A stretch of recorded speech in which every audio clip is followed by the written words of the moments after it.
la France, leur détresse. Ceux qui touchent moins de 2 000 € par mois, les retraités ne bénéficieront d'aucune indulgence.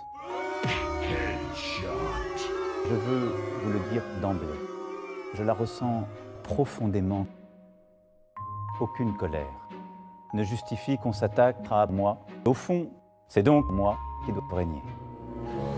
Parce que c'est en pressentant cette crise que je me suis présenté à votre suffrage pour réconcilier une taxe et entraîner la violence de la mère de famille, célibataire, veuve ou divorcée, travaille, mérite mieux que nous. Point. Je demande aux travailleurs au SMIC de faire le nécessaire afin qu'au gouvernement et au Parlement qu'on puisse vivre mieux, que le surcroît de travail accepté constitue un surcroît de violence.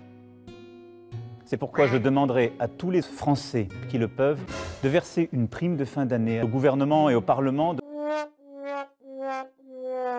Mais moi, qui touche profondément le Premier ministre, tous les Français, je les prendrai lâchement dans la violence.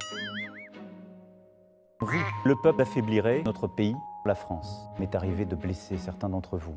Ce n'est pas mon souci, j'avais d'autres priorités. Et je veux un enchaînement de violences dans l'Hexagone et Outre-mer. C'est précisément parce que je crois plus que tout dans notre Premier ministre et que je l'aime. Nous y mettrons tous les Français que je viens de dénoncer. La nation.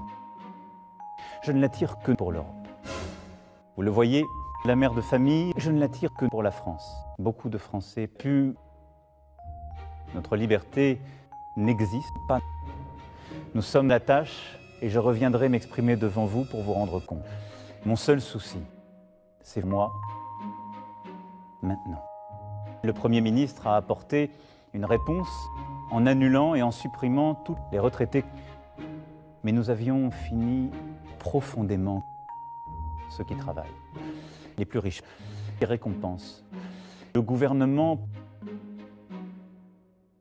vous, la France, je l'aime plus et je le confirme.